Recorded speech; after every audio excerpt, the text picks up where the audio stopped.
Fallout New Vegas with only melee weapons and no melee skill was pretty fun, but aside from the battle with Lake Atlanteus, the run was pretty easy. Let's try something a little harder, as today I find out, can I beat Pokemon FireRed with only one Magby? Magby is a baby Pokemon released in Generation 2 alongside Magmar's companion Electabuzz's baby Pokemon Elekid. While I was going to use both Magby and Elekid, the only way you can breed your Pokemon is on 4 Island, not on Route 5 where the daycare is. So I just ended up scrapping Elekid in this run. On to Magby though, and it's surprisingly solid, even as a baby Pokemon. I mean, look at these stats. The defensive stats are quite terrible, but base 75 attack, 70 special attack, and 83 speed are all great in terms of baby Pokemon and for solo runs. On top of that, Magby learns surprisingly great moves. Flamethrower at 37, Fire Blast at 39, Psychic, Brick Break, and Return by TM are all phenomenal moves, especially for Kanto. Let's go over the rules. I can only use Magby in battle. I'll need HM Pokemon to use Surf and Cut in the overworld, but I can't use them in battle. I can't use any healing items in battle. I'll need to use Pokeballs to catch HM Pokemon, and I'll also be using held items, but items like potions, ethers, and full heals will be banned while in combat. No glitches or exploits are allowed. I actually don't know of any in FireRed, so this really shouldn't be a problem. Other than that, I think the only thing I can think of is you liking the video and subscribing to the channel. Lets me know people enjoy the videos and gives me that sweet dopamine to keep going. With that out of the way though, let's do this. So to start off, the only changes I made with the Universal Pokemon Randomizer was replacing Charmander with Magby. You might think that replacing Squirtle could be more difficult, but here's the final battle with Blue with both starters. Venusaur is a much easier battle because its only attack is Solar Beam, which makes it such an easy matchup compared to both Blastoise, who has Hydro Pump and Bite, and Exeggutor, who has Giga Drain, Seed Bomb, and Sleep Powder.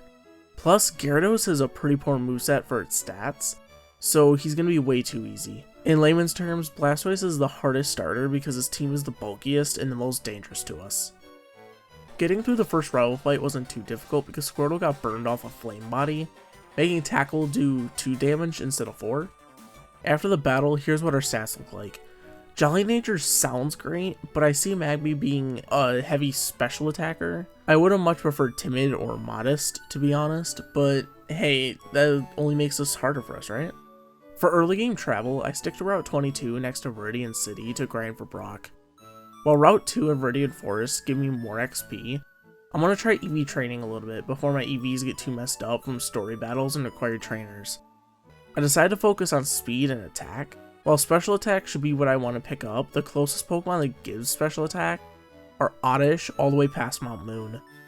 Defensive EVs wouldn't matter anyway since we're a glass cannon, so Pokemon like Metapod, Kakuna, and Caterpie would not be good choices to grind on anyway. I plan on using Return a lot later, so more attack can really only help us. I grind to level 17 and here's our stats. Onix is going to easily beat us with Rock Tomb if he hits us with it.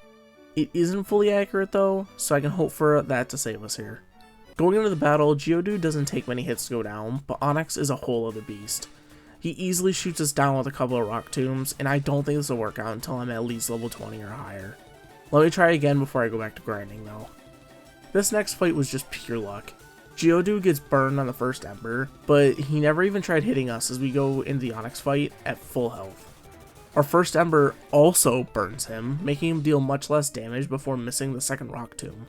We take that opportunity to hit one more Ember to take him to a Sliver before the burn damage takes him out. That gets us the first badge of the run, and we can start on our path towards a real brick wall, Misty. Now Misty is a real danger because we're access to not only Water Gun with Starmie, but also Water Pulse with Staryu.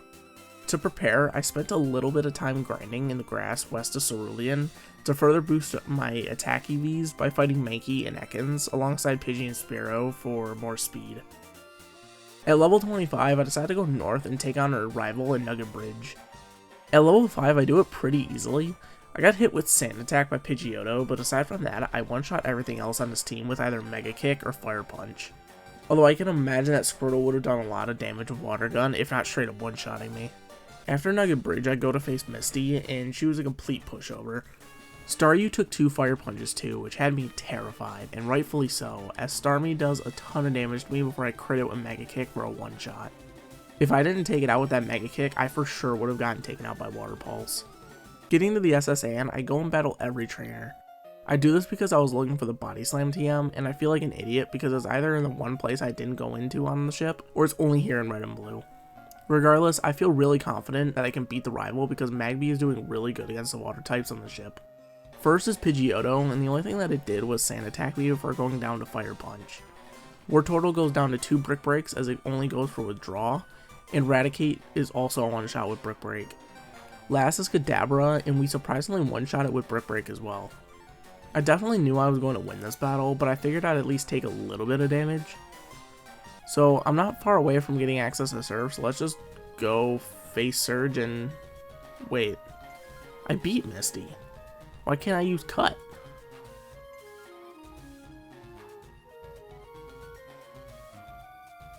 Yeah, so I ended the recording session after fighting Misty, but forgot to save after the battle, so I technically didn't beat Misty.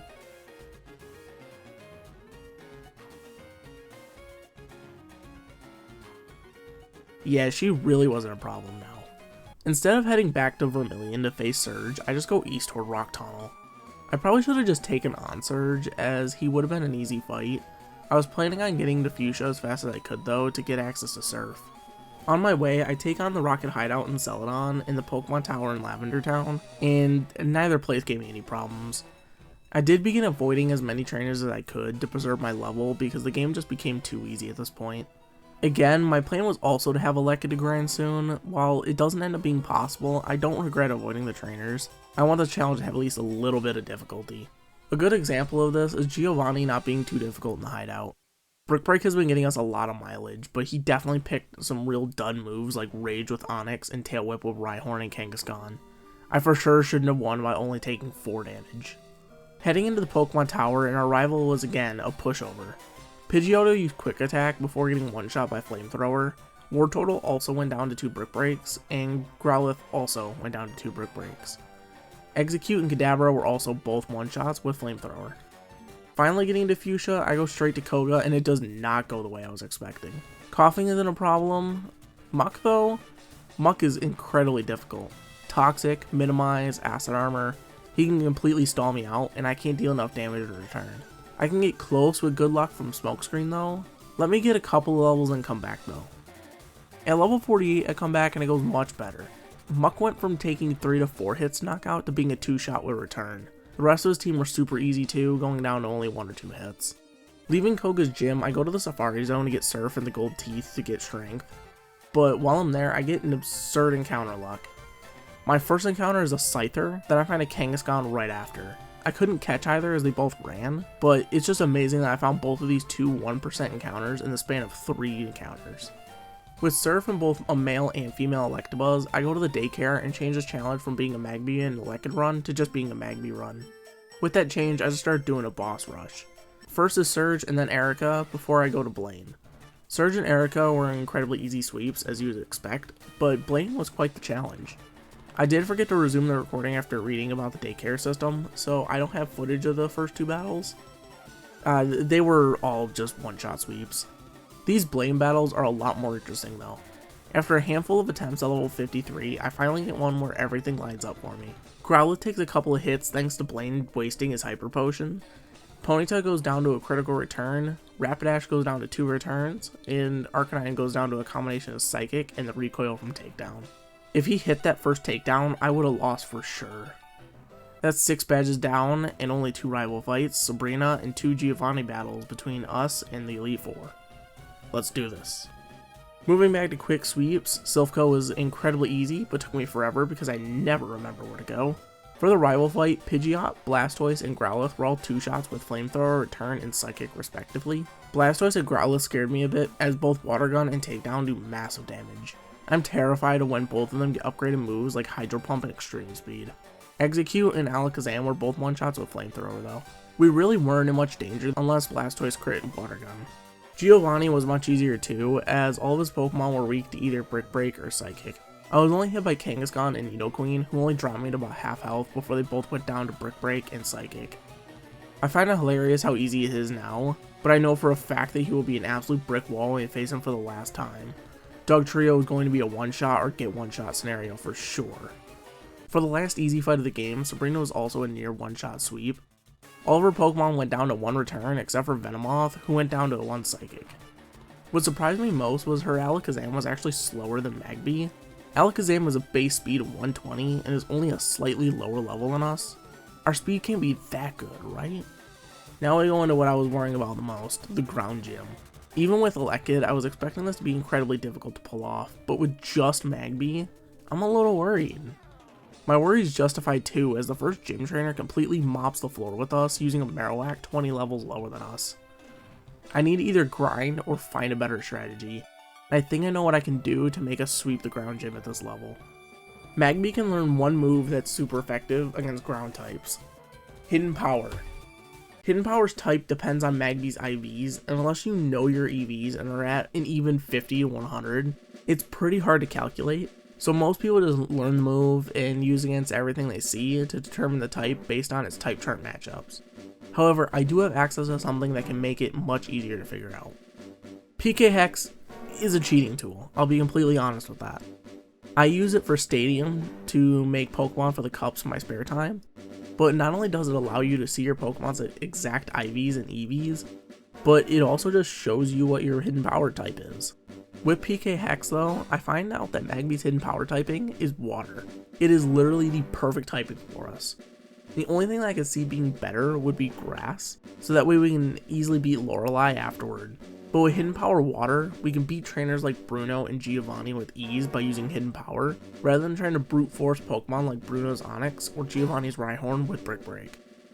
Now you may be asking, how do I get Hidden Power?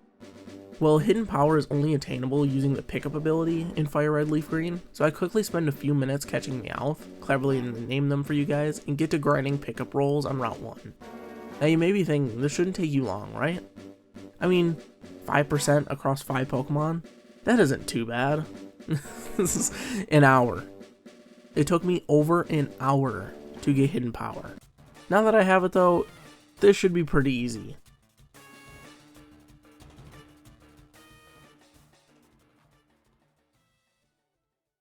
Back to grinding, and I go around to where some higher level trainers and Pokemon are. I go through Pokemon Mansion before taking out Articuno and Zapdos, before grinding a little bit at the grass before Victory Road.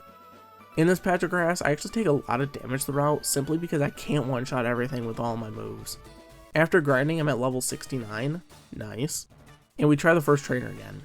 The first Marowak takes 3 hits because of a Hyper Potion, but both Hidden Power and Return drop it to the same 1 health. It turns out to be a damage range though, as the second Marowak was a one-shot with Hidden Power. The rest of the team was also a one-shot with either Hidden Power or Psychic. I was still in massive danger if that damage range went in his favor. The next trainer was an easy sweep with Psychic though. Giovanni time, and I expected this from the start. Hidden Power one-shot Rhyhorn and Dugtrio.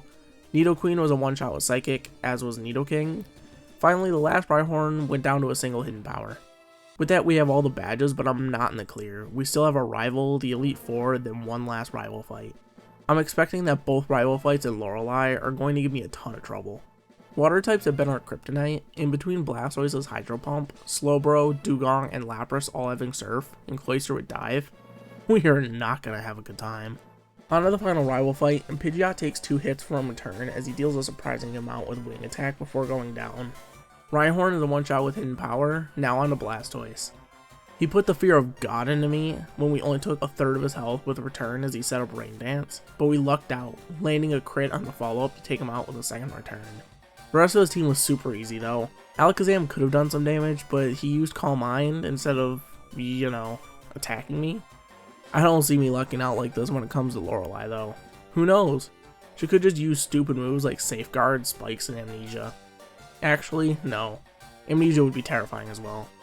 Lorelei's first, and she completely runs me over. Dugong does 2/3 of our health with Surf. Lapras probably one-shots me, as would Slowbro if I got to it. I am not going to be doing this anytime soon, but I still want to grind up a couple levels and try again. I want to see just how low of a level I can beat Lorelei at, because I know the rest of the Elite Four shouldn't be a problem after that. Grinding in Victory Road requires a surprisingly large amount of focus right now. I can't mindlessly attack whatever I encounter, and if I run into a Marowak, I have to either run away or heal after fighting it because Boomerang does so much damage to us. Thankfully, everything else is a one-shot with one of our other moves. I also have my Meowths from earlier in my party to try hunting for rare candies too. I want to get as many as I can to cut down on any potential grinding I'll need to do throughout the rest of the Elite Four. Trying again at level 75 brings up the same issue. We 2-shot Dugong, can 3-shot Lapras, but we will still probably lose a Slowbro if we can get to it. Instead of grinding again, I do have an idea. While we were grinding the last time, we got another Hidden Power TM, which means we can replace Hidden Power for Lorelei and relearn it for Bruno. While Fire Blast may be helpful, it won't get us one-shots. But there's a move we can relearn now that will be super helpful for the majority of Lorelei's team. Brick Break. Trying this at level 75 and Brick Break still doesn't work. We still need 2 shots on Dugong and sometimes on Lapras. We still can't even get to Slowbro before we get taken down.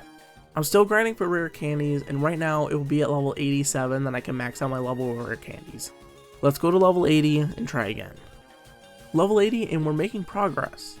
We still aren't going to win at this level though. The only time we were able to get to Slowbro, we only do half its health with return. It's progress though. Level 85 and we get a little bit closer. We need just a little more firepower and luck and we can do this.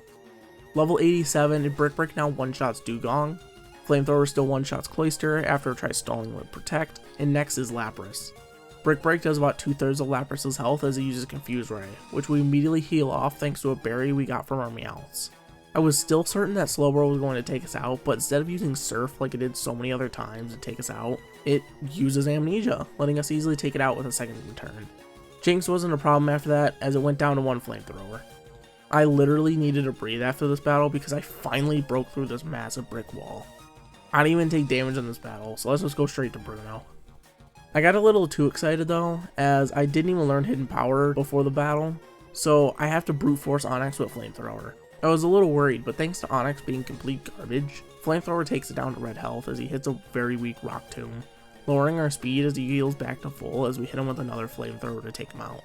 Hitmonchan is a one-shot with Psychic, but Champ hangs on with yellow health as he hits Scary Face. I was fully expecting to be slower as he goes for a Dynamic Punch or something, but we still outspeed and finish him off with another Psychic.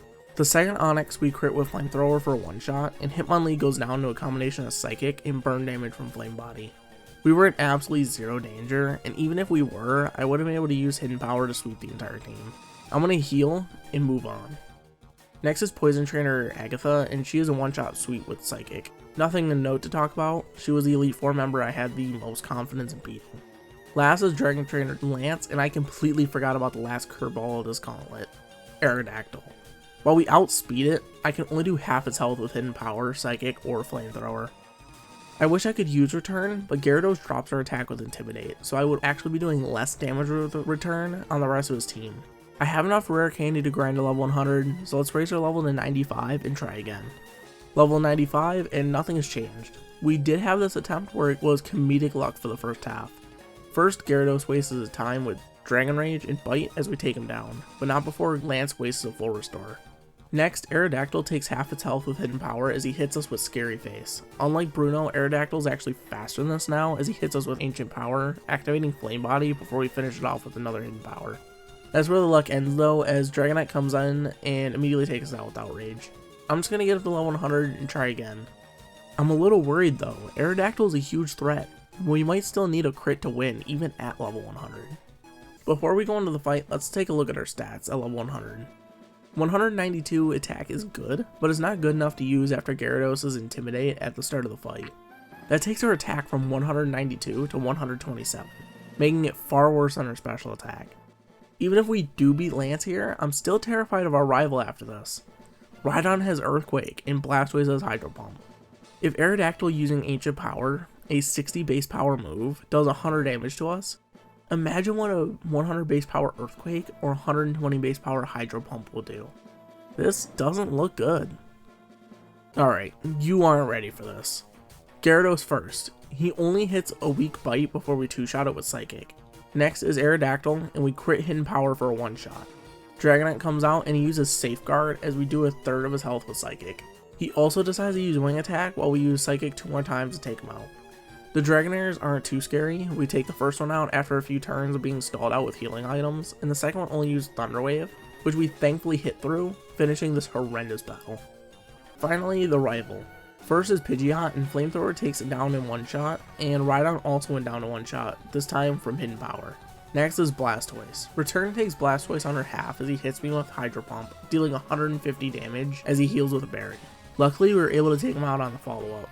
That was a damage range too. We easily could have been taken out there. Alakazam was a one-shot with a return, and Exeggutor also went down to one flamethrower. If Blastoise used Rain Dance instead of Hydro Pump, we actually wouldn't get that one-shot on Exeggutor as well. I thought I had won the battle at this point before remembering Arcanine was last. Intimidate drops our attack and hits us with extreme speed, taking us down to 23 health as we crit Hidden Power, taking Arcanine out, winning the final battle of the game, answering the question, yes, you can beat Pokemon FireRed with only one Magby. This run was really fun until it got to the end. Brock was a bit tricky in the start, but we sprinted through the mid-game, and then once the end game came around, it ground to a halt. Giovanni, our rival, Lorelei, Lance, they all made this run so much harder than it needed to be. But I'm smiling right now, so it really wasn't that bad. Just like in the Fallout New Vegas run, I am doing a bit of an unscripted ending to this.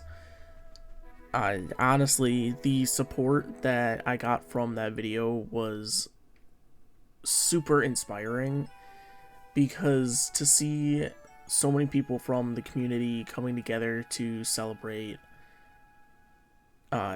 Paul's legacy in that video was something I couldn't even imagine doing.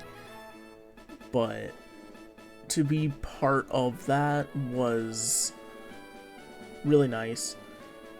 I wasn't intending on the video to be that much like his content, but it was still a lot of fun to do.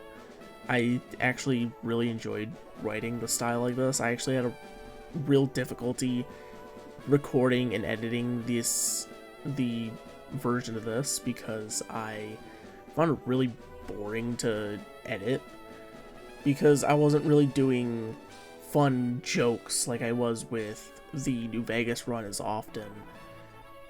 That's not to say I didn't like this video. I actually am really proud of it. Even though it is also coming out about 2 weeks late. I was intending on this to come out the first Sunday of January, and here it is, the 21st that I'm recording this, and it is the 21st that this will be going up. So I literally am going to finish editing this, exporting it, and immediately uploading it to YouTube to go public at like 3 o'clock, like I did last time. That being said though, I had a lot of fun doing this run. I wasn't expecting it to be as difficult as it was at the end, mostly because I was expecting to have a Lekid with me to completely bulldoze through Lorelei. Lorelei I wasn't thinking would be a problem because of a Lekid. But unfortunately that was not the case, and provided some of the most difficult parts of the run right there. Not to mention the random trainer in the ground gym. But I look forward to doing more runs like this in the future, whether it be in Pokemon or Fallout or something else. Because I am working on a run in Hitman Blood Money using no silencers. I think that might be what is coming next. I was working on a New Vegas with only stolen equipment run that I really wasn't a fan of how the run was going so far, so I just was like, I'm just gonna scrap this. Either do it on a later time or just not at all. Mostly because I did figure out that it was done before, and I wanted to do something original, but it is what it is. I do want to go back to it though, because I know the way that Nurbit, the person I've seen do the run, has done it. It was a lot different the way I was intending on doing it. He did it with melee weapons. I was looking more towards energy weapons from the Van Graffs. So hopefully I go back to that, because actually I had a lot of fun doing it where I was up to until I was like, everything I was doing was kind of dumb. So hopefully I'll have one going into like the first week of February. If not, I might just do one once a month, because editing these takes a lot of work. I mean, the audio track for this was 509 clips, meaning I had to do 508 cuts in the voiceover. So that's how much work this goes into, because I'm terrible at scripting. I mean, you can hear me doing this unscripted part. I talk and I rant and I go on and on. I do big stops, I take big breaths, and it makes it sound horrible. And I'm a perfectionist, so I like to cut it down and to fix that. So it takes way too long. And that's another reason why it was so late, was I got so tired of working with it, and it just got really frustrating and really just tiring. And in all honesty, I've been going through a bit of like like not really a depression, but just really haven't been feeling it after the holidays. So I did take a little bit of time to away from working on stuff. I did come back. I mean, you saw the Darius run that I did, as well as a couple of other like short stuff I did on the channel. So, as well as a stream the other day. So I do want to come back more often like that with more content, and I did intend on doing that. I think I said that in the New Vegas run, and hopefully I can hold true to that. I definitely intend on it. That is all for me though with my rant. Nobody's probably even listening to this, and if they are, hey, give a like, subscribe, leave a comment, and what you want me to do in the future. Any runs. Looking really to stick with like Fallout, New Vegas, as well as Pokemon Gen 1 through 4, or Gen 1 through 5, my bad. As well as stuff like Hitman, whether it be Blood Money, Absolution. Other than that, I really don't know what else you could really work with. I mean, if there's ideas that look good enough, I will definitely check them out if I can. But that is all for me. I hope you guys all have a wonderful day, and I will see you guys soon.